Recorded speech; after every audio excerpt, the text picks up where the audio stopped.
আসসালামু আলাইকুম। Try dot ফুলফিলের পক্ষ থেকে সবাইকে স্বাগতম জানাচ্ছি। আজকে থার্ড ইয়ারের ক্রিটিসিজমের সালের সবগুলো ব্রিফের উত্তর পড়ছি। আশা করি পরীক্ষাতে এগুলো থেকে কমন থাকবে।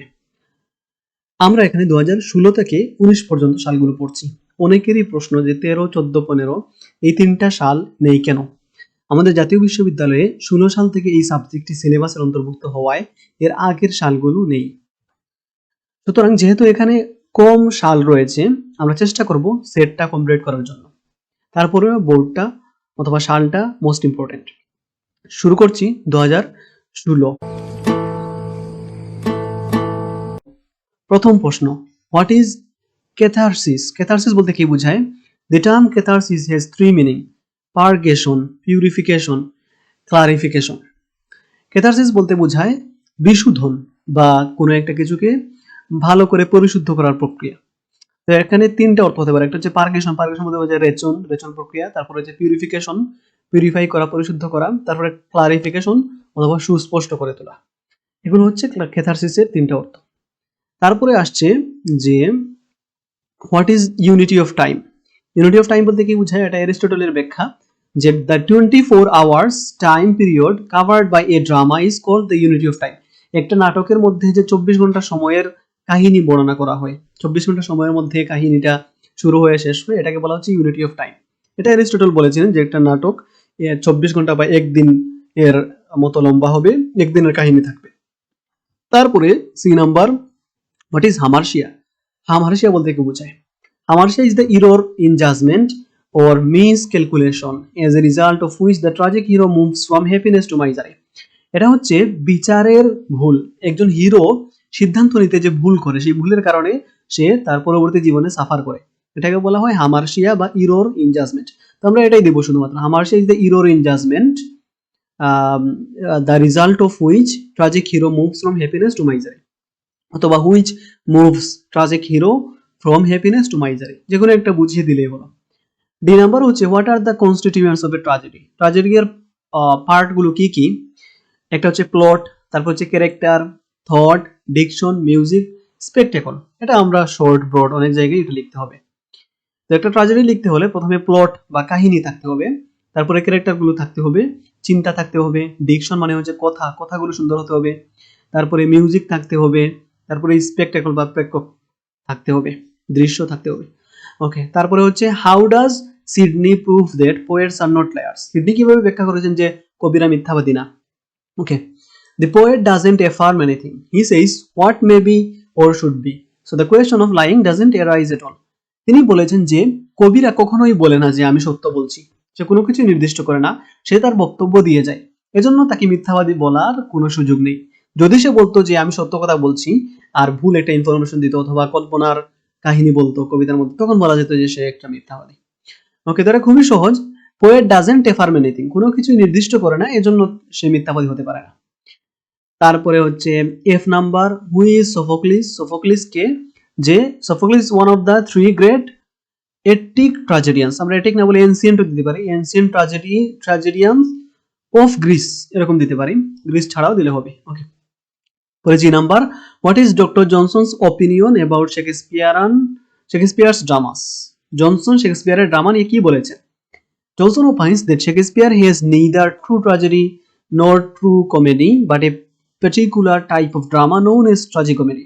তিনি বলছেন সে একেবারে শুদ্ধ পরিশুদ্ধ ট্র্যাজেডিও লেখেনি, আবার কমেডিও লেখেনি, দুইটা মিক্স করে একটা লেখা লিখেছে যার নাম হচ্ছে ট্র্যাজিক কমেডি। ওকে, এটা অনেকটা সহজ আছে, জি নাম্বার। তারপরে আমরা যাই এইচ নাম্বারে, to what school of criticism does Doctor Johnson belong? Doctor Johnson তিনি ক্রিটিসিজমের কোন যুগের মানুষ ছিলেন? যে belongs to neo classical school of criticism.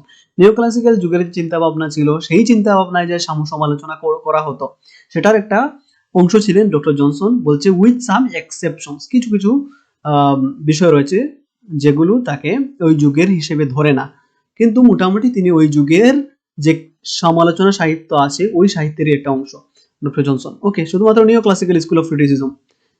তারপরে আই নাম্বার হচ্ছে what are the primary passions of human life? মানুষের জীবনে যে প্রাথমিক আবেগগুলো কি থাকে অথবা অনুভূতিগুলো, সেটা হচ্ছে লাভ, হেট, জয়, ডিজায়ার, ওয়ান্ডার, সরো। ব্যাখ্যা করার কিছু নাই এটা। যে number, what is the main difference between a poet and a common man? সাধারণ মানুষ আর কবির মধ্যে পার্থক্য কি?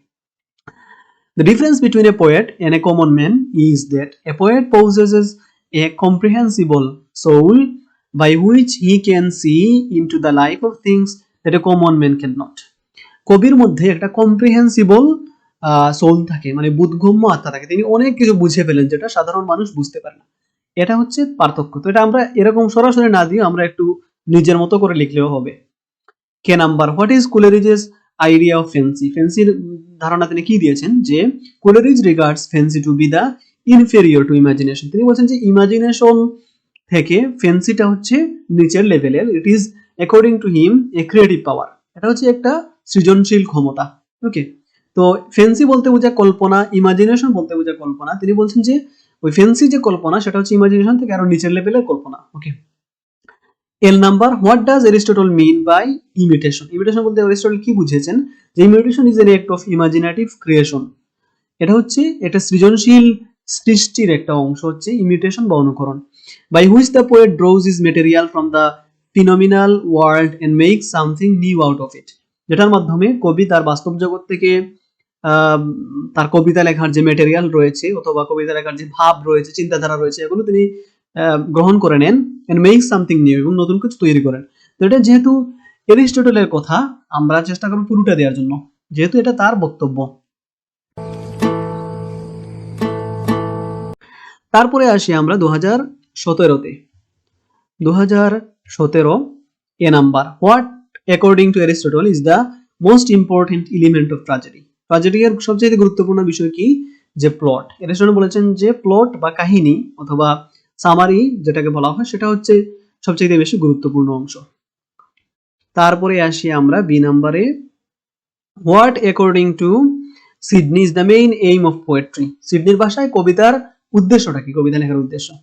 Aim of poetry according to Sidney is to teach and delight. মানুষকে শিক্ষা দিয়ে আর আনন্দ দিয়ে, এটা হচ্ছে কবিতার মূল লক্ষ্য সিডনির ভাষায়। C number, who is Stephen Gosson? গজজনটা কে ছিল? যে এখানে লেখা যে Gosson is one of the most renowned poet hater. কবি বিদ্বেষীদের মধ্যে একজন বিখ্যাত কবি বিদ্বেষী হচ্ছে স্টিফেন গজজন। তো এটার আরেকটা আমরা লিখতে পারি যে he is the writer of the school of abuse, যেটা আমরা সামারিতে পেয়েছি। Stephen Gosson is the writer of the school of abuse, অথবা বলতে পারি যে হি ইজ এ কেন্টিস পিউরিতান। যে কোনো একটা দিলে হলো, এটা আমাদের সেটের মধ্যে দেয়া। ডি নাম্বারে দেয়া, what is an epic? Epic কি? এপিক মানে মহাকাব্য। এটা আমরা দিতে পারি যে it is a kind of long narrative poem which deals the heroic act of A legendary hero. এটা সংজ্ঞাটা আমরা দিতে পারি, যেটা আমরা অনেক জায়গায় পড়ে এসেছি, এটাও দিতে পারি আমরা। An epic refers to the representation of a heroic action in the most refined style. কোন একজন হিরো এর যে হিরোইক কাজকর্ম রয়েছে সেগুলো ব্যাখ্যা করা মোস্ট রিফাইন্ড স্টাইল, মানে খুবই ভালো একটা পদ্ধতিতে অথবা খুবই ভালো একটা ভাষায় সেটা বর্ণনা দেয়া, এটা হচ্ছে epic. In which the mind is exalted with a desire to be worthy, যেখানে মানুষের মাইন্ডটা হচ্ছে এক্সাল্টেড হয় বা উল্লসিত হয়, আনন্দিত হয়, যেহেতু একজন হিরো এর হিরোইক কাজকর্ম তারা পড়ছে, পরে তারা আনন্দ পায়। ওকে, তারপরে হচ্ছে E number, who কয়েন্ড the expression willing suspension of disbelief? এটা হচ্ছে একটা টার্ম যেটা আমরা শর্টের মধ্যে পাবো, ব্রডের মধ্যে গিয়ে পাবো। তো এটা স্যামুয়েল টেলর কোলেরিজ এই বিষয়টা তিনি আলোচনা করেছেন। তো এটা কি সেটা আমরা পরের একটা ব্রিফের মধ্যে পড়বো। What is preface to Shakespeare? এটা কি? যে is a critical work by doctor Johnson, এটাই আমাদের দিলে হলো। তারপরে আমরা অন শেক্সপিয়ার এন্ড ড্রামা, সেটা দিলে আরো ভালো। এফ নাম্বার, তারপরে আসি আমরা জি নাম্বারে, how does Wordsworth define a poet? Wordsworth কবিদের সংজ্ঞা কিরকম দিয়েছেন? যে a poet is a man speaking to man. কবি হচ্ছে একজন মানুষ যে সাধারণ মানুষের সাথে কথা বলে। তারপরে H number, how many stages are there in Wordsworth poetic process? Wordsworth কবিতা লেখার যে পদ্ধতি অথবা প্রক্রিয়া বলেছেন সেটার মধ্যে কয়টা ধাপ রয়েছে? যে 4টা ধাপ রয়েছে, আমরা সামারির মধ্যে পড়েছি। Observation, recollection, contemplation, imagination. এগুলো কি আমাদের সামারির যে ভিডিওটা চ্যানেলের মধ্যে রয়েছে সেটা দেখলে এগুলো বুঝতে পারবে। ওয়ার্ডসওয়ার্থের যে লেখাটা রয়েছে সেটা সামারিতে। ওকে, তারপরে হচ্ছে I number, what is mean by the term vates? Vates বলতে কি বোঝায়? যে vates stands for diviner, foreseer, prophet. এটা হচ্ছে মেবি গ্রিক ও রোমান যে কোনো একটা জাতি তারা ভেইট বলতো কবিদেরকে, মানে তাদেরকে প্রফেটের সাথে তুলনা করতো, অথবা ফোরসিয়ার ভবিষ্যৎ যারা দেখতে পায় তাদের সাথে তুলনা করতো, অথবা ডিভাইনার শাশ্বত মানুষের সাথে তুলনা করতো। যেখানে একটা দিলেই আমাদের হলো। যে number, why does Johnson call Shakespeare poet of nature? কেন বলেছেন পোয়েট অফ নেচার? যে because he faithfully represent human nature in his place. তিনি মানুষের প্রকৃতিকে কবিতার মধ্যে অথবা তার নাটকের মধ্যে, কবিতা না নাটকের মধ্যে তিনি ভালোভাবে উল্লেখ করতে পেরেছেন, এজন্য তাকে বলেছেন যে পোয়েট অফ নেচার। এখানে নেচার বলতে গাছপালা, নদী নালা এই প্রকৃতি না, মানুষের যে প্রকৃতি রয়েছে, আচার আচরণ, এই প্রকৃতি। কে নাম্বার, হোয়াট ইজ স্টেসিমন? স্টেসিমন কি? এ কোরাল সং উইদাউট এনাপাইস্ট অর ট্রকিস। ওকে, ট্রকিস বা এনাপাইস্ট এগুলো ছাড়া যে কোরাল সং লেখা হয় বা সমস্বরে কয়েকজন মিলাই যে গান গাওয়া হয়, এরকম একটা গান লেখা, সেটার নাম হচ্ছে স্টেসিমন। ট্রকিস মানে হচ্ছে দ্বিমাত্রিক পর্ব, মানে দুই মাত্রার ছন্দের সাথে সাথে যে গানগুলো লেখা হয় সেগুলো স্টেসিমন। ওকে, এই গানগুলো যে লেখা হয় দুই মাত্রার, সেগুলো নাই যেটাতে, সেটা নাম হচ্ছে স্টেসিমন। তারপরে how does Coleridge define imagination? ইমাজিনেশনের সংজ্ঞা কি দিয়েছেন? Imagination is the working of poetic minds upon external objects or objects visible to the eyes. কবির যে কবিমন রয়েছে, ওই কবির মনের মধ্য দিয়ে যে বাস্তব জগৎ রয়েছে সেটাকে তিনি কিভাবে কল্পনা করেছেন, সেটাই হচ্ছে ইমাজিনেশন। সেটা কুলেরিজ বলেছেন। তাহলে গেল আমাদের 2017। এখন আসি 2018-তে। What is catharsis? ক্যাথারসিস কি আগেই পড়ে ফেলেছি। B number, what does Aristotle mean by imitation? Aristotle ইমিটেশনের কি সংজ্ঞা দিয়েছেন? যে imitation is an act of imaginative creation by which poet draws his material from the phenomenal world and make something new out of it. আগেই পড়েছি এটা, যে তিনি ইমিটেশন বলতে বোঝাচ্ছেন যে একজন কবির যে কাল্পনিক সৃষ্টি, তো কল্পনার মধ্যে তিনি যে লেখালেখি করেন, সেটা যেটার মাধ্যমে হচ্ছে তিনি বাস্তব জগৎটাকে, ফিনোমিনাল ওয়ার্ল্ডটাকে তিনি নতুন রূপে উদ্যান করেন। তারপরে যে C number, what is doctor Johnson's opinion about Shakespeare and dramas? এটাও আবার পড়ে ফেলেছি যে তার একটা কমেডিও না ট্র্যাজেডিও না, ট্র্যাজিক কমেডি। তারপরে হোয়াট ইজ হামারশিয়া? এটাও আমাদের আগে পড়া হয়ে গেছে। What are the constituents of a tragedy? এটাও আমাদের এসে গেছে আরেকবার। What do you mean by the unity of action? এটা কি? যে in a drama the unity of action implies that the story should be one integrated as a whole. Unity of action বলতে বোঝায় পুরো গল্পের, পুরো নাটকের যে কাহিনীটা রয়েছে, যে অ্যাকশনগুলো রয়েছে, সবগুলো একটা সুন্দর কি বলে এটাকে, সিস্টেমের মধ্যে গাথা থাকবে, যেগুলো একটা ধারাবাহিকতা থাকবে, ক্রম থাকবে, এটাকে বলা হচ্ছে unity of action. What are the major elements of tragedy? ট্র্যাজেডির মেজর এলিমেন্ট কি কি? যে থট এন্ড ডিকশন, চিন্তা আর হচ্ছে লেখার ভাষা, এগুলো হচ্ছে ট্র্যাজেডির মেজর এলিমেন্ট। তারপরে আমরা যাই এইচ নাম্বারে। এইচ নাম্বার হচ্ছে how does Sidney prove that poets are not liars? আগেই পড়ে ফেলেছি, তিনি বলেছেন যে কবিরা কখনোই বলে না যে আমরা সত্য বলেছি, সেজন্য তাদেরকে কখনো মিথ্যা বলা যাবে না। তারপরে হোয়াট ইজ মিমেসিস? মিমেসিস কি? যে mimesis is a Greek word which means imitation. অনুকরণের গ্রিক শব্দ হচ্ছে মিমেসিস, ইমিটেশনের। Mimesis is an extended meaning representation, এটা আমরা পড়ে দিনে দিলাম না দিনে। তারপরে যে নাম্বার হচ্ছে how does Coleridge define a poem? তিনি কিভাবে কবিতার সংজ্ঞা দিয়েছেন? যে poem is a kind of activity which can be engaged by painters or philosophers or scientists and is not language or even to those who employ language of any kind. তিনি একটা কঠিন সংজ্ঞা দিয়েছেন কবিতার। তিনি বলেছেন যে কবিতাটা হচ্ছে একজন পেইন্টারের কাজও হতে পারে, একজন ফিলোসোফারের কাজও হতে পারে, সায়েন্টিস্টের কাজ হতে পারে, সবকিছুকে কবিতায় রূপ দেওয়া যায়। কবির যে কবিমন রয়েছে অথবা কাব্যিক মাইন্ড রয়েছে, সেটা সবকিছুকে কবিতার মধ্যে রূপ দিতে পারে।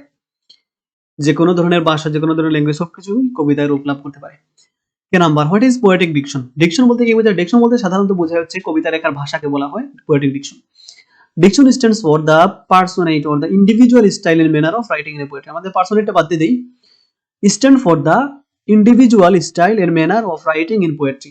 লেখার যে একটা স্বতন্ত্র ধারা এবং হচ্ছে বৈশিষ্ট্য রয়েছে, সেটাকে বলা হচ্ছে পোয়েটিক ডিকশন। তারপরে L number, what is Coleridge idea of fancy? Coleridge fancy বলতে কি বুঝেছেন? আগেই পড়ে ফেলেছি, এটা লাগবে না। তারপরে আমরা যাই 2019-এ। 2019-এর আনসারটা আমি কৃষ্ণমণ্ডলের লেখা নোট থেকে সংগ্রহ করেছি। A number, what does Aristotle mean by epic? Epic বলতে কি বুঝেছেন? আগেই পড়ে ফেলেছি, আগেটা দেখে ফেললে হবে। Who according to Wordsworth is a poet, Wordsworth কবি কাকে বলেছেন যে poet is a man speaking to man, এতটুকু আমাদের দিলেই হলো, এটাও আগে পড়েছি। তারপরে হচ্ছে আমাদের পরেরটা C number, what is Sidney's notion about tragic comedy, tragic comedy সম্পর্কে সিডনি কি বলেছেন যে সিডনি কলস ইট মুঙ্গ্রিল ড্রামা। ওকে, তিনি মুঙ্গ্রিল ড্রামা নাম দিয়েছেন ট্রাজিক কমেডিকে শেক্সপিয়ারের। What is the first fault of Shakespeare, Doctor Johnson mentioned in his the preface to Shakespeare, শেক্সপিয়ারের প্রথম ভুলটা কি ধরেছিলেন যে he sacrifices virtue to convenience, তার লেখার সুবিধার্থে তিনি ভার্চু বা লেখার যে শিক্ষামূলক দিকটা রয়েছে সেটা বাদ দিয়ে দেন। And is much more careful to please than to instruct, মানুষকে পথ দেখানোর জন্য যে লেখা প্রয়োজন সেই পথ দেখানোর জন্য তিনি না লিখে তিনি সেখানে মানুষকে আনন্দ দেওয়ার জন্য লিখতেন, এটার উপর বেশি গুরুত্ব দিতেন, এটা হচ্ছে তার প্রথম ভুল। তারপরে হচ্ছে আমরা এটা এরকম দিতে পারি যে he sacrifices virtue to convenience and more careful to please than instruct. Okay, এই number, what is the most important element of a tragedy, tragedy গুরুত্বপূর্ণ এলিমেন্ট কি, প্লট আগেই পড়েছি। What is willing suspension of disbelief, এটা পড়ার দরকার যে it is a term coined by Samuel Taylor Coleridge, a state where the readers are compelled to agree with the writer's statement or to believe his or her notion. ওকে, এখানে বোঝাচ্ছে এমন একটা ধারার লেখা যেখানে পাঠকরা তারা বাধ্য হয়ে কবির যে বক্তব্য রয়েছে সেটা বিশ্বাস করতে, তার সাথে একমত হতে, এটাকে বলা হয় উইলিং সাসপেনশন অফ ডিসবিলিফ। এটা আমরা নিজে থেকেই একটু সুন্দর করে লিখলে হবে সহজ করে। জি নাম্বার হচ্ছে what do you mean by heroic couplet, heroic couplet বলতে কি বোঝায় যে is a pair of poetical lines each of which has 5 iambic feet and ends with the same sound, এখানে 5 মাত্রার চরণ থাকে, একটা লাইনের মধ্যে 5টা মাত্রাওয়ালা চরণ থাকে, লাইন থাকে যেগুলো শেষ হয় হচ্ছে সাউন্ডের মাধ্যমে। ওকে, 5 iambic feet 5টা মাত্রা বিশিষ্ট। তারপর হচ্ছে what is organic unity, organic unity বলতে কি বোঝায়, organic unity is the form and meaning of literary work which is developed together, is the form and meaning of literary work, একটা লেখার যে স্টাইলটা রয়েছে গঠন রয়েছে সেটার সাথে তার অর্থ, লেখাটার অর্থ দুইটা একসাথে যখন যাবে, দুইটার মধ্যে মিল থাকবে, সেটাকে বলা হবে অর্গানিক ইউনিটি। এরপরে গুলো আমাদের তেমন প্রয়োজন নাই, অনেক লম্বা করে লেখা এটা। তারপরে আমরা যাই আই নাম্বার প্রশ্নে যে হু ওয়াজ সিনেকা, সিনেকা কে, এত লম্বা আমাদের দেওয়ার দরকার নেই, আমরা বলবো যে এটা যে সিনেকা ওয়াজ এ রোমান ফিলোসোফার স্টেটম্যান ড্রামাটিস্ট, এতটুকু দিলে আমাদের হলো। যে number, what according two Aristotle is the common feature of all art, Aristotle কি বলেছেন, তিনি বলেছেন যে যত ধরনের শৈল্পিক বিষয় রয়েছে লেখালেখি আঁকাকি সবকিছুর মূল হচ্ছে ইমিটেশন বা অনুকরণ। তারপরে হচ্ছে K number, what is doctor Johnson's allegation about the plots of Shakespeare and dramas, শেক্সপিয়ারের নাটকের প্লট বা কাহিনী এটা নিয়ে তার অভিযোগ কি ছিল। ওকে, এখানে আনসারটা দেয়া নেই।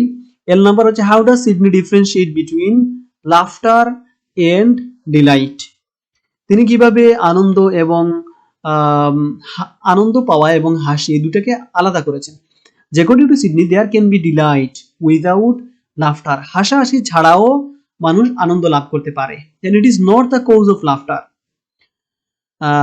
Although laughter may sometimes accompany delight, হাসি এবং আনন্দ দুইটা একত্রিত হতে পারে কিন্তু মানুষ আনন্দ পেতে পারে হাসি ছাড়াও, এই হচ্ছে তার বিষয়, তিনি দুইটাকে কিভাবে আলাদা করেছেন। আমাদের 16 থেকে 19 এখানেই শেষ, আশা করি সবাই বুঝতে পেরেছো, কোনো কিছু না বুঝলে অবশ্যই কমেন্টে জানাবে এবং লেকচারটি সম্পর্কে তোমাদের মতামত জানাবে কিরকম হলো, আর অবশ্যই তোমাদের বন্ধুদের সাথে একটা শেয়ার করে দেবেন, অনেকেই খুঁজে পায় না, তাদের অনেক উপকার হবে। আমাদের চ্যানেলে এই সাবজেক্টের সবগুলো পার্টের খুবই সহজ সামারি দেওয়া আছে, আমাদের ওয়েবসাইটে বাংলা সামারি লিখেও দেওয়া আছে, সবাই দেখতে পারো, নিজেদের বন্ধুদের সাথে শেয়ার করতে পারো, এবং লিঙ্গুইস্টিক্সের সালে আসা সবগুলো প্রশ্নের নোট সহ লেকচার খুব সহজভাবে আমাদের চ্যানেলে দেওয়া আছে, সেগুলো দেখতে পারো, প্রাইভেট পড়া লাগবে না। ধন্যবাদ সবাইকে লেকচারটি দেখার জন্য। ভিডিওটি ভালো লাগলে লাইক করেন, নতুন নতুন ভিডিও দেখার জন্য সাবস্ক্রাইব করে দিন।